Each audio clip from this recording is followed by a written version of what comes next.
You're live, we're on. Okay, we'll call the meeting to order, and the first order of business is conflicts of interest. Everybody's had a chance to take a look at the agenda. Does anybody need to declare any conflicts of interest? Okay, hearing none, we'll continue on to our guest, Nicole LeBlanc. And if you'd like to introduce yourself and let us know why you're here. Yeah, thanks so much for letting me come in today and speak to you all. I know it's a little bit last minute as well. Nicole LeBlanc, I work for AMP Solar Group, and so we're long-term owner asset of solar facilities, in the U.S., based in Denver, and I'm our director of transactions. And so I'm coming here today. So I submitted a labor request form waiver in November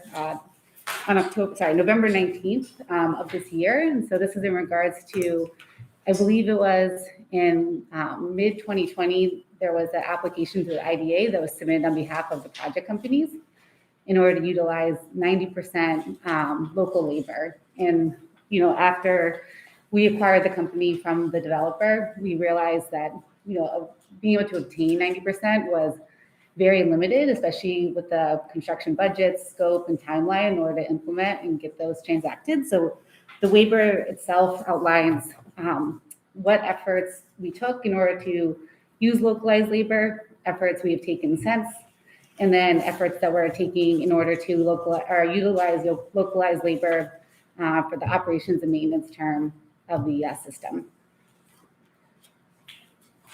And so as it stood at that point in time, we had utilized roughly 45% local labor, 81% in the state of New York, and that was at that point in time in November, my apologies.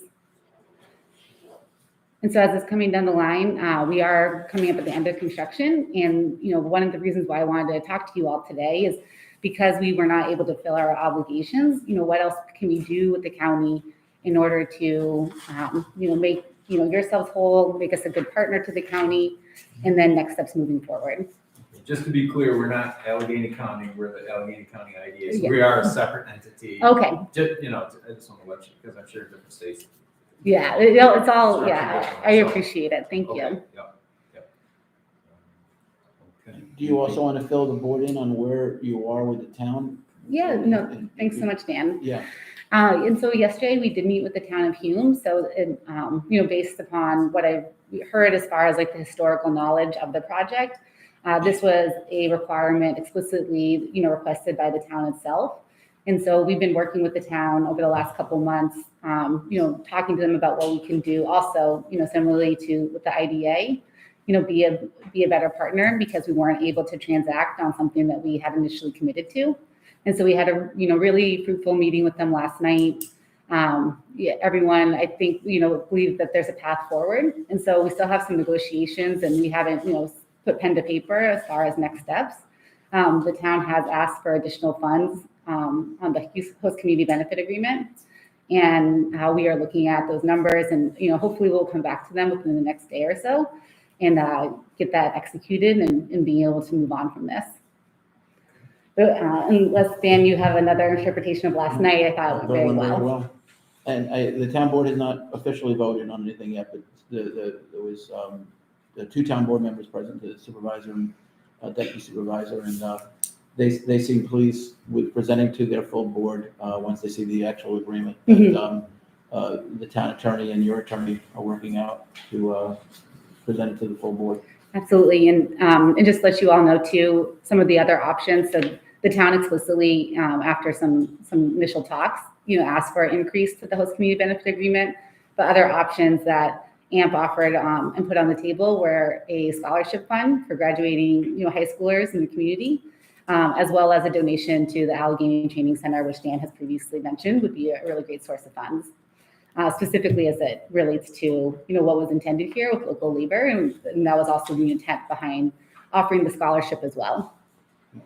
I can tell you that when AMP was contacted by Craig and myself after Chris at the town had brought this issue forward to us, that the policy had been violated, AMP has really stepped up to the plate try to, with the job still remaining, comply. There was some miscommunication between the original developer and the a contractor that led to this unfortunate situation, but they stepped up. This is not in front of you for a vote today. Rather, the discussion with Nicole is what types of compensation might you be interested to help the community make up for the, in effect, loss. And if you think of the loss, the workers who would have obviously had some income local, but there might have been, there's more sales tax that we spent. Think of all the things when we just went through that economic development benefits from the recent manufacturing project. On a much, much smaller scale, it's the same idea. We talked about donations to the Allegheny Workforce Development Center. We talked about, one of the things we talked about, you and I don't know whether or not we spoke with Craig. There's programs that Craig's involved in that teach people how to build Passive, you said it's like small houses, like Right, passive energy. right. Mhm. Right, so you could sponsor some of those things. I think there's a community foundation you work with that builds one every year. Yes. So, That foundation does help. right, so that's a possibility. Another thing we thought about was, we've had a very successful project across the way at the Dunkin's, that has become a large sales tax generator for the county. What if we worked with them and AMP to fund a couple of fast charging stations? The state of New York also has money available for that. Now, who knows whether RG&E can figure out how to do those. The biggest problem that fast charging stations are having getting hooked up in New York is the lack of utility infrastructure, and we're all aware of that issue. But there is obviously power there. But maybe that's something that people would linger longer at the at Dunkin's or some other spot in the county. The county has a number of parks. A lot of these get built at parks. So you come in and there you don't necessarily need to do a level 3 charger because you're going to be there longer. So a level 2 charger would be sufficient. If you think about the income dynamic of folks who own electric cars currently, and you figure out ways to attract them to spend more time in Allegheny County, perhaps that's something that we can ask AMP to help fund. So AMP obviously is a for-profit business and they have a budget, but I think the board should think about ways that this unfortunate circumstance can lead to ways to bring back to the economy of the county through how we work out this waiver compensation. Absolutely. Thank you so much, Dan. And just for my benefit, as far as, how, sales tax, generated at the Dunkin' Donuts station here, is there like a percent breakdown that goes back to like the individual towns that reside in Allegheny County? So would tax revenue here generated at Dunkin' also be distributed to the town of Hume? Or is it just at a county level for county infrastructure? The sales tax all stays with the county. Okay, just curious. In exchange for services that the county provides to the townships. Yeah, Okay. Each county in New York can make its own arrangements. The county legislature generally decides whether to share with the schools, the cities, the towns. And usually, so it'll be like here, the county keeps the money but takes on other services that in other counties, towns might be providing. Mhm. So right now, it's the local share of sales tax all goes into the county budget. Okay, no, thank you for that clarification. I appreciate it. And I was thinking about this as well, especially where a lot of American manufacturers are putting, very, heavy deadlines on themselves in order to convert to, full electric fleets within the next 10 years. The exponential growth of people being able to use these chargers and needing to use these chargers is only going to be, that hockey stick that we're all expecting. So just wanted to reflect on that as well. Okay. Do any of the board members have questions, comments? I do. Okay. Actually, I'm trying to discern the actual jobs that you have left to do. Mm-hmm. What type of jobs are those? And why is there such a non-possible option to have it be local labor? Yeah, that's a great question. So the first part of construction is generally the civil work. So that was where we were able to use localized labor. So building and grading of roads, local equipment used for like the piling and driving, creation of the fence, and the like. And then the back half, and this is where the majority of the construction comes into play, is installing racking, the inverters, and the modules. So the three major components of the array. So all of that is, there's a QC, quality control manager, that comes in from the manufacturer and supervises it. So they're typically, they have reputable firms that they've worked with before. And those people have done this time and time again. And it's a small fleet of people that move from job site to job site. And any EPC contractor who has a good reputation or has done repeat business with these crews know how fast they can do it. And so especially where this particular site was constructed, or it was delayed in starting construction until August of this year. And we are expecting hopefully to finish up within the next 4 weeks. It was a very short timeline in order to do so. So in order to train, a local fleet of laborers that had not had previous experience with this type of specialized labor was not feasible. And so that's why we, the contractor, subcontracted out to CLT, who they've done previous work with before, in order to do those three major components. But everything previous to that was done with local work. And so it was previous company that created the issue, is that correct?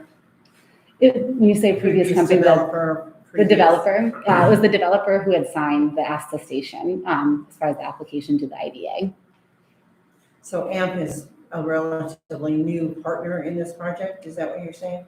No, I'm not saying that. So we were aware of the labor requirement. It was communicated to us, and there was the host community benefit agreement where it was housed was never executed on. And so there was a large amount of time in between being informed of the labor requirement and, to be perfectly candid, to do 90% where a solar site has the specialized labor involved, it was never feasible. And that was something that, should not have been agreed to by our developer. And I wish that we had had more say up front in order to get to a number that was more feasible. So whether it have been that like 40 to 60%, and that's what we had strove for. And since this has come to light, and I certainly take the fall for it, and I want to apologize to the IDA that we weren't able to fulfill our obligations. They have hired, I think they've put out 8 other job recs, 5 of which have been fulfilled, but the timeline to fulfill those, they would sit on job boards anywhere from 2 to 6 weeks without being fulfilled. So there has been a shortage of labor, as everyone I think here is aware, throughout the country. If I can add something for that, with and not intending to disagree with anything Nicole said, but also recognizing that there are folks out there who may not understand what's going on. There's 2 separate policies at issue here. We at this board, of course, are only concerned with the IDA. The town, as part of their host agreement proposal, included its own labor requirement in the contract. Well, towns can't necessarily do that as part of a zoning requirement. They certainly can in a contract. While that contract was not signed, was not consummated by Nicole's company's predecessor, it was understood by everybody they were moving forward on that. So Nicole has stepped up to take her obligations under that agreement.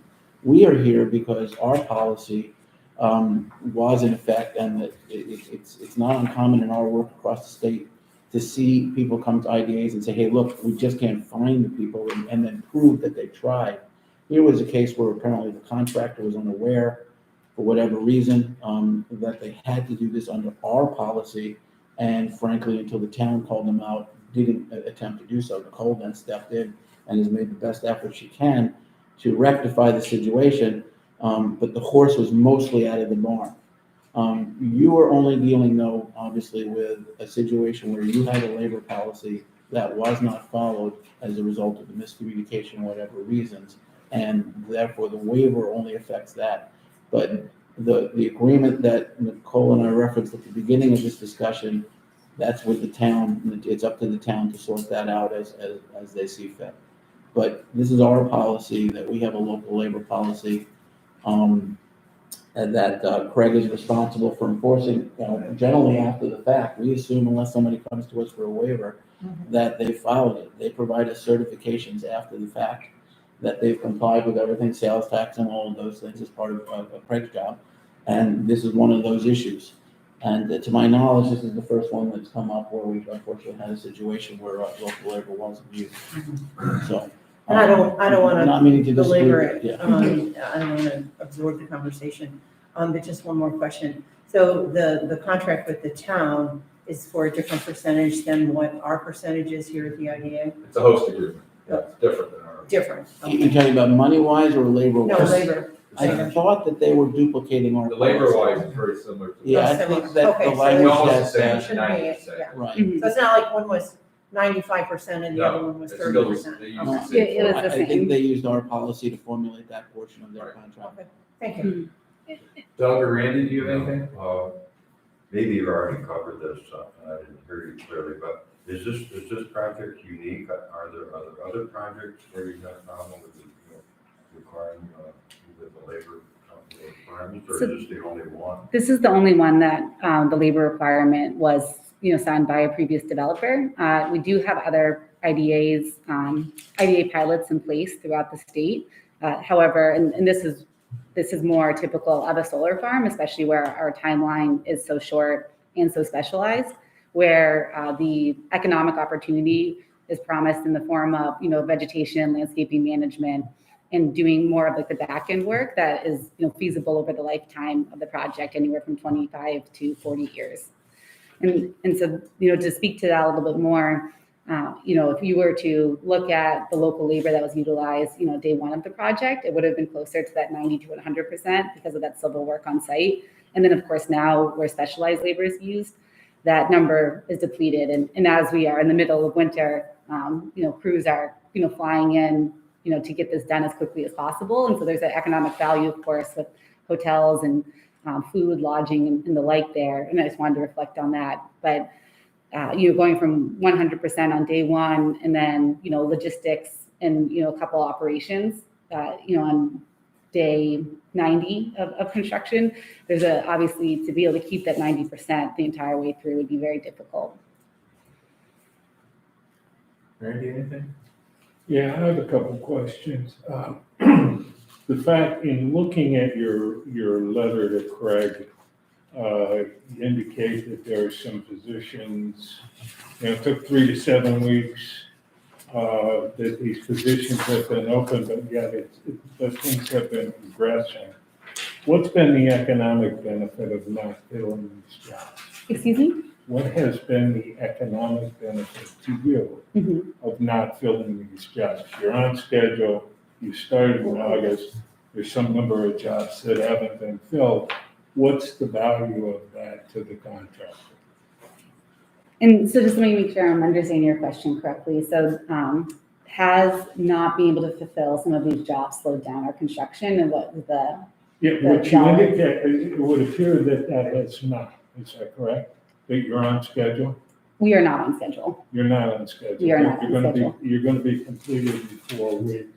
Has there been economic benefit to the contractor by not filling these jobs? We need more people on site. They are trying to actively hire more people in order to be able to get back on, to be able to fulfill and get this project done. We also have other deadlines in place with the DEC for a take permit on site. So we have to stop construction as of right now by December 17th, which is unfortunately our timeline is not there at the moment. So this has been a detriment by not having these positions filled. So the answer to my question, has there been economic benefit? The answer is no. Well, let's also phrase it in another way. I'm though. sorry, what's asking? Yeah, no, I want to make sure that we get both parts of the question, because I think it's a really good question also. Did you save money by not hiring Allegheny people? In other words, were the people you hired cheaper? I think that's what you're getting at also. No, that's not what Oh, I'm okay, getting my at. apologies. What I'm getting at is, are there jobs that haven't been filled? You're talking about you're gonna be complete. You started in August, you're gonna be done in 4 weeks. Are there jobs that haven't been filled? Mhm. Okay, which would appear there are. Mhm. And has there been an economic benefit, or to use Dan's terminology, have you saved money by not filling those jobs?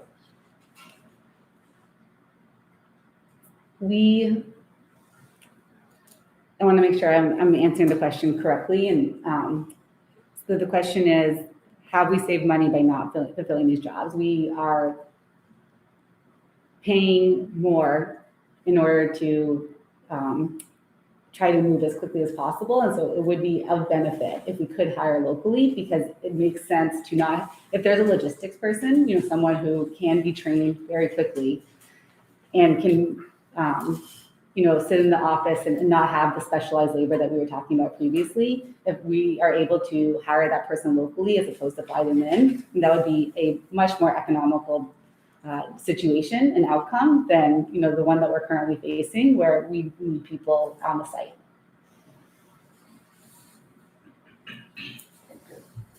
Yeah, did that answer your question? No, but I'll So I take think that as a what non-answer, Randy- let's move Getting at a on. very. What Randy was Okay. getting at is, since you hired 7 less people, Yeah, you would have had 7 less people on the payroll, so there would have been some cost savings. But what I think you're saying is it actually cost you more by not having those 7 people, because you had to do other things to try to make up the work not getting done. That's what he's asking. Yes, I would, sorry, and my apologies for not understanding correctly. I appreciate it.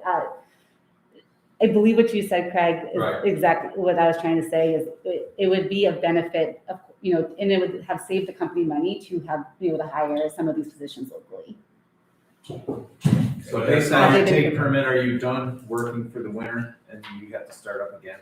And Ooh, Did you so say you have to stop working on December 17th? currently it's December 17th. We are seeking an extension, just full Okay. transparency with the DEC, because the scheduled timelines have slowed down with, specifically with module deliveries coming in a little bit slower than we had anticipated, and those logistic jobs that we just referenced.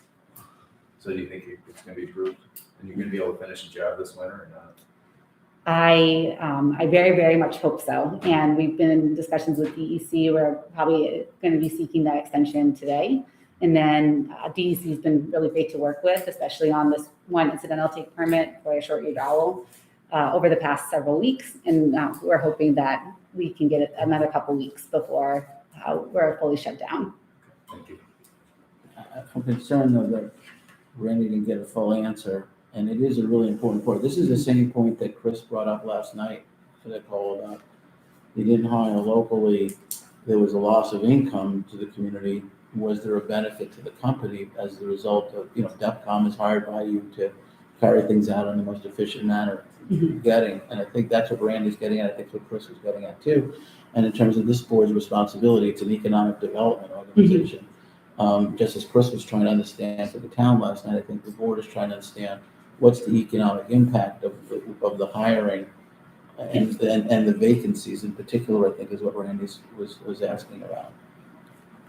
And Randy, I guess to one part of your question, did the company save money by hiring a firm that they've worked with previously? Absolutely, and they know the work product they put in. And so something that where this is specialized labor, in order to hire local and train those individuals up in time, in order to transact on the timeline that we have available to us, that's where the obstacle came in, and that was part of the waiver request. So absolutely, there was savings there. Okay, let's leave that issue. I have another question. And that is, this appears to have come to light, based on Craig's email, this appears to have come to light somewhere mid-November, right? The document, the attachment to the application says that there will be labor reports before the project starts and then quarterly, and it calls out some dates, which would say that October 1, there would have been a report that would have been filed to this board or to this organization. Was that done? It was not done. It We was not. failed to do Okay. that. All right. And then if I hear you correctly, what you're saying is that there's nothing unique, all projects are unique, I'm good with that. There's nothing particularly unique about this project other than the labor requirement that was originally signed by the party that you bought the transaction from is higher than what you would have negotiated and or accepted had you been involved from the start. Is that accurate? That's accurate. Okay.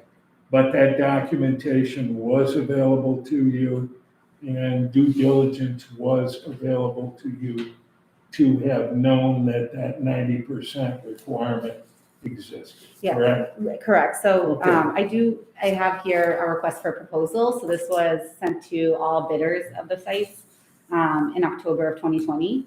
And in the appendix, I'd be happy to pass this around. It does specify, the local labor requirements, the contractor shall act on local labor requirements. So everyone receiving it, including DEPCOM, who we contracted with, were aware. And between, October 19th, 2020, when this was submitted, we signed a contract with DEPCOM in June of 2021. So almost, 9 months thereafter. And the communication broke down between that time period.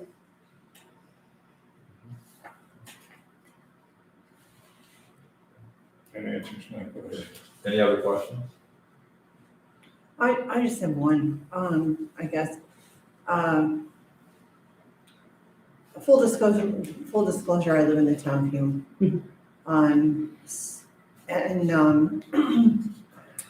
It sounds like the previous company messed up. And you are picking up the pieces. Is that? I don't want to make, from my perspective, this was something that AMP was responsible for. And, as Randy pointed out just now, it was part of our due diligence. We were aware of it.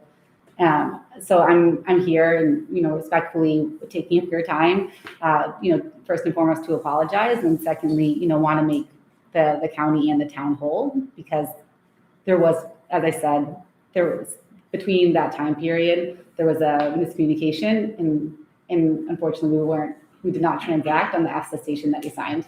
Mhm. So I don't want to make excuses and. No.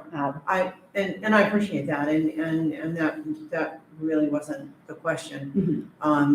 But the question is that the labor requirement is largely to benefit the local economy and beyond the broader sense of economic development.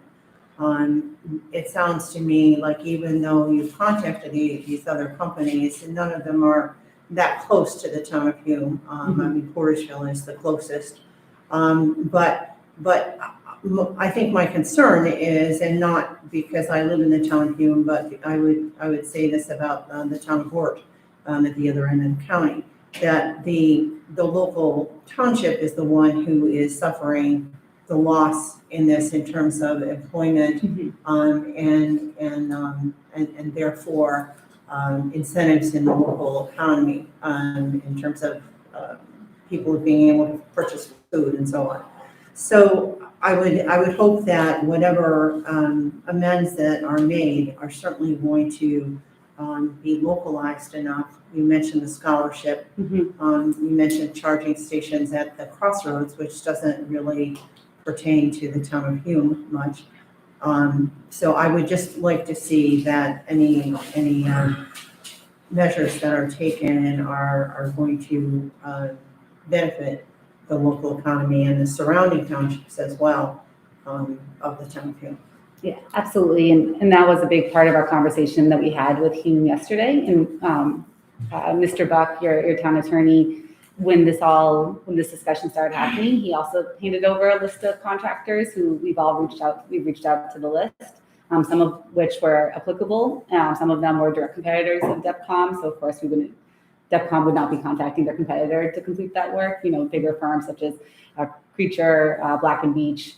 But to your point, we do recognize that it was the town of Hume who had initially asked for this item, and doing something like increasing the host community benefit agreement or a scholarship program.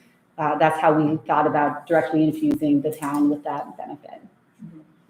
It is disturbing that some of these places that you've contacted have not responded to you, which is not your fault at all, but I'm not sure what it says about the employment situation in the United States right now, but it's certainly a concern, so. So with the phone calls that were made, and I'm trying to think, there's two contractors that we had just spoken to, and I'm actually meeting with the union, David Brumstead from the Carpenters Union for lunch today, just to try to, make sure that we can mitigate anything like this happening ever again. But for some of the contractors we contacted, the type of work that was needed at the point in time in which they were reached out, the job was too small for them to do. Something like a $5,000 or $10,000 rental wasn't of interest to them, and so that was part of the conversations that have been occurring. Thank you very much, I Mhm. appreciate your coming today, we all do. Any other questions or comments? It might be, if you want to let Nicole know that you'd like to have somebody here at the next meeting, give her advance notice. Nicole's in Colorado, but obviously Camp has other people who are closer by, and maybe we can make sure that, since the board only acts in public session, if Nicole can make a point to be at the next meeting as we work through this, because it may take us a while to work through this in terms of, as the board reaches out to the community, as the board looks at ideas. So perhaps you want her to have somebody from the entity to be present at the next meeting, because these are good questions. Any feeling that we want that?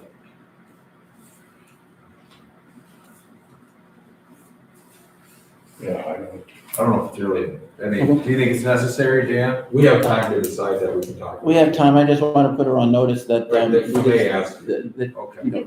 this is a pretty significant issue, and, Right. so, if we're looking to have somebody here join us in January, it might be good to look at it. Zoom is great, All right. but this is the best Right. conversation we've had Better with an to be in applicant in person. 2 years. Yeah. Thank you. Yeah, Right. I just want to say too, it is really wonderful to be here in person. I think it does, as I think we all agree, make a really big difference as opposed to communicating via email. Intent and tone sometimes can be misunderstood, and so I really appreciate you taking the time to letting me come talk to you all today. Thank you very much. We'll be in touch soon.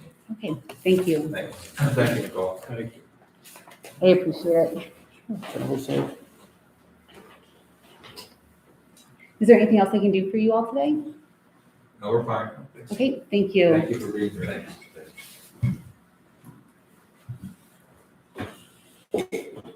Okay, the next order of business, we're looking for a motion to enter executive session to discuss contractual issues.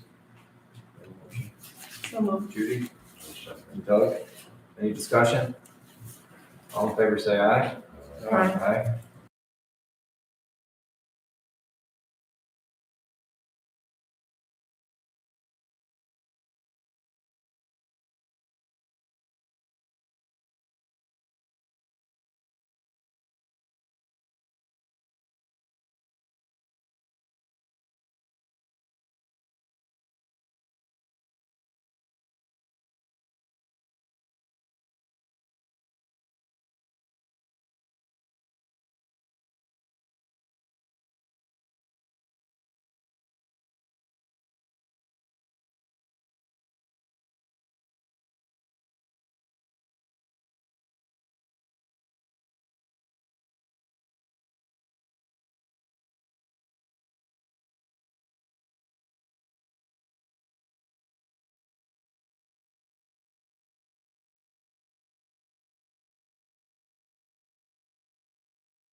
We're green, Judy. Judy, your motion, Doug. And Doug, all right?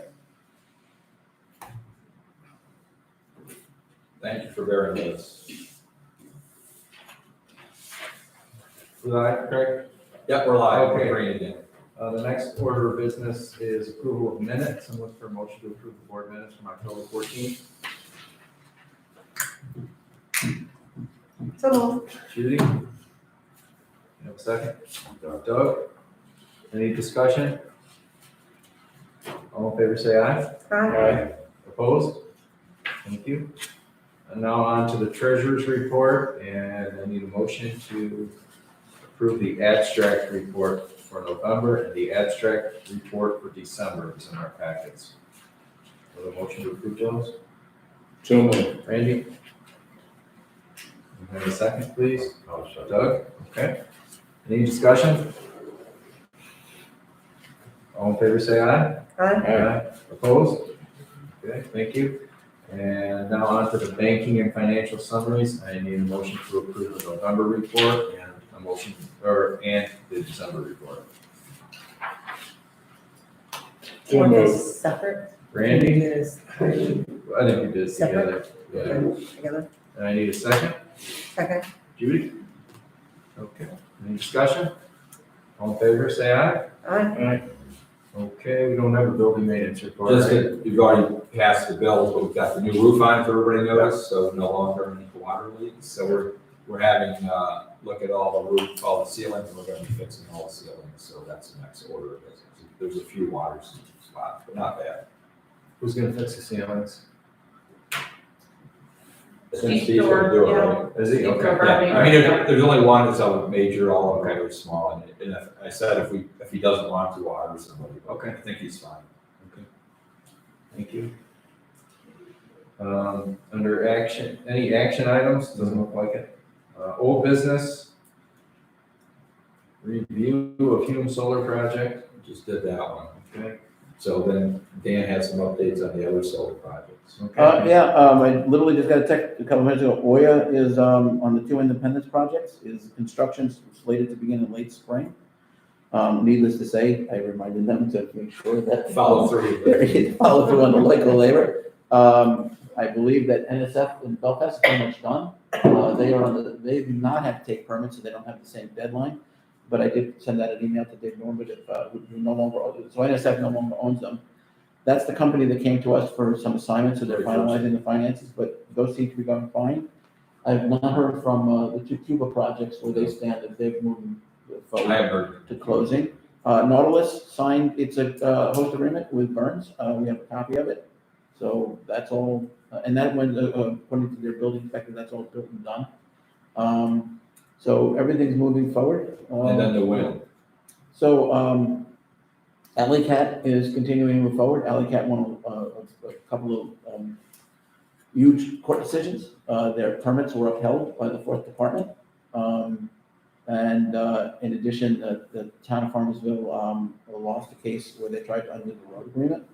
So that's moving forward. And I spoke to them about a week ago. They're looking to close in the first quarter on the project. I don't have a construction timeline, but The one question I talked to Rich briefly about, we have not really negotiated the fee, how we're gonna be paying the fee, because it's a fairly substantial fee. I'll have Marguerite contact you directly on that. So Dan, so were you saying when you talked about Farmers Hill, is that an indication that the Cat County part of it is gonna proceed? And no, to my knowledge, they are proceeding in Cat County. Okay. I don't speak with the company. But I can certainly ask one of their reps to be here at the next meeting if you want an update. Yeah, it'd be nice to have her at the next meeting, because we're. Yeah, I can ask Marguerite to have someone here. They are investing heavily in New York. They've recently opened an Orchard Park office. And I think they're up to 6 employees, and by the end of the month, they'll have 14. So continuing to invest in New York. Okay, thanks. The other update, Houghton College. Yeah, you can talk about that. Yeah, so Houghton College is through our CRC actually, but since we don't have any CRA, they just update you, said Houghton is doing a refinancing, taking advantage of the financial market. They have a bunch of different debts, some of which were previously done through the other IDA, some of others. It also includes $3 million of new improvements, $25 million bond issue. We had a kickoff meeting with them Monday, laying out the schedule. There's some initial resolutions, which I think January, I think Chris said yesterday. Chris said it'd be fine to do it later. So your first resolutions related to that will be in January with it looks like they're aiming at a first quarter closing. And that's just basically using the IDA to basically reduce the interest cost for the college and to finance new, and $3 million. So we'll have to have another meeting with the CRC to do that through that Right, process. that's a CRC project, but it's another investment by Houghton in the community. Then the next week or so, they'll have our financial assistance Yes. form, actually, application filled out, I'll fill it out, send it out to the board. KeyBank is leading the action, and Kate Bitter is the person. Yeah, it was, I didn't know that. Yeah, it is the KeyBank, and she's really on top of it, she's outstanding, but we had a phone call that the college was on, everybody, there were no speed bumps at all on that call, everything, it's a matter of because it's a lot of existing debt, that tax attorneys have to figure out what can be refinanced and for how long, so there's some work to do there by those folks, but it's another investment in the community, at least part of it is new money. So in January, our CRC We'll have board to have will a CRC convene and meeting. support that. Right, Okay. and we'll have an application before that to review. Okay, anything else, Dan? That's all I have. Well, Alliance. Oh, yeah, no, let's let Oh, yeah. Craig talk about that. No, go ahead. Go ahead, Dan, because he I'm forced just it, kidding. go ahead. Yeah, so, and really a lot of credit here goes to Craig, because he's the one who reached out to the gentleman, but we have received 100% of the payments from Alliance. And That is awesome. the last amount of the money came in, needless to say, the town of Hume board, so the town of Hume board was asking, one of the board members said to Nicole, because of what's going on, now, you're not gonna be in another Alliance, are you? But Alliance met its agreement that they worked out, and they did not get a reduction in the amounts due. They paid 100%.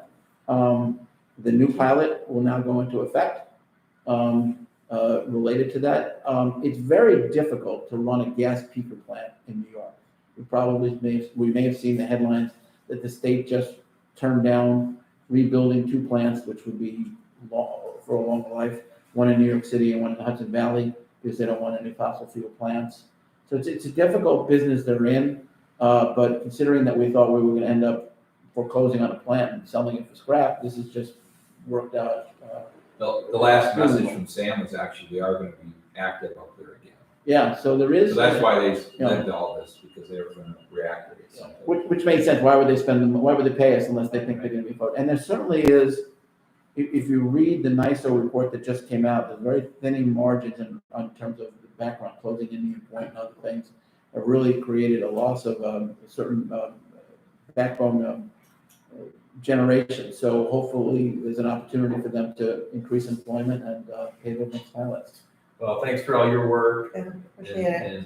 and Craig, thanks for all your work on that. And we were both, every time we talked about it, we could not believe that they're actually gonna go to the full amount. We figured we'd get maybe half the money, But, Well, that's great news. Yeah. Thank you. All the communities are It's a- very, very it's- happy. and, you know, the real winners, if you look at the money, is the school district Right, taxpayers. Right. Yeah, I mean, that has been an eyesore and a bone of contention for so many years. And Right. it's really good to have it on a level playing field and that they have paid. So thank you for your efforts. There's money And, out of it, that's for sure. Yeah, it's, yeah, that was, Well, they got 30% of the That was- $959,000. That's a lot of money for a town the size of. yeah. Ted was the town supervisor when that project Oh, really? came to it. Yeah, and, yeah, so a lot of history there, but Yeah. Yeah, the new pilot is for how many years? Is it 15 or how many years? I don't have it open in front of me. I- Oh, okay, that's okay, that's okay. I think it was rewritten, but I don't know if we extended it. I don't know the Thought- time frame. I think it ended at the same time. I don't think we changed the terms. We changed the term so that it was more affordable for Okay, I them. knew there were some changes, but, Yeah, I mean, the key for a school is if they know what a pilot amount is and it's reduced in advance, it does cost the other taxpayers more money, but at least it doesn't create the situation where they have a revenue shortage because they didn't get money that they included in the Something I budget. didn't plan that. Right, so, that just really helps. That's great. Terry Ross should be very happy. Yeah, Yes, she got a very nice check out of this. yes. Okay, so any other old business? The only other thing is micro enterprise grant is, we're probably gonna be extending that, just so you know, we're working on a sixth applicant, because the sixth applicant we had hasn't been able to follow through, so we'll probably get an extension. Okay. We're working on it right now, but the other five have done very well, they're reporting, and they've all complied. The money that they got wasn't a big difference, so. Okay, thank you. On to new business, next phase development at Crossroads, Craig, you want to go over that? Well, yeah, I sent, what I had done is, we had Clark Patterson Lee do a proposal. It's not a final, it's a schematic design of what might happen on the remaining 20 acres that we own over at the Crossroads behind Quickly's. And with that proposal, we went to the legislature, and the legislature agreed to set aside up to $7.5 million to develop that site. It'll cost probably less than that, but that's good to have that money set aside in the, as economic development, as Judy said. Awesome. It was kind of amazing to have them do It that. was awesome. So now we have the funds in hand to actually do the extension of the road, extension of the water line, extension, and put some sewer in there, and get it site ready so we can market it for a hotel and 2 restaurants. So that project should be moving forward in the spring then. Yes, fairly soon. We'd like to get Clark Patterson Lee sometime, probably, I'll probably bring something to the board in January as far as doing the secret and actually doing the site review. What's a reasonable timeframe for when construction would start? We can start that next summer. Best case scenario. That's the best case scenario. I mean, but the worst case would be still starting sometime next year. Is this ARPA funding? Do you know? No, it's not. It's not. I tried to get There's no timeframe. No, I tried to get them to do the ARPA funding, but they had set things they were gonna do with that ARPA funding, but because they were doing all the other things, the ARPA funding, this freed up this reserve so that they took it out of the reserves, actually. Right. So that's great news. Yeah, I just want to say too, that Deborah, who is the chair of the the Planning and Economic Development Committee, has been a real fighter for this, and she deserves a lot of credit for bringing this about, I would say. So very happy to be able to work closely with her on this. We've learned over the years that the site's not ready. Well, that's the whole thing, now Nobody's having gonna a come, site ready so- will make a big Yeah. difference. 'Cause I do have 2 or 3 developers ready to do a hotel, but having the site ready will make a big difference. And just one other thing, just a side note, that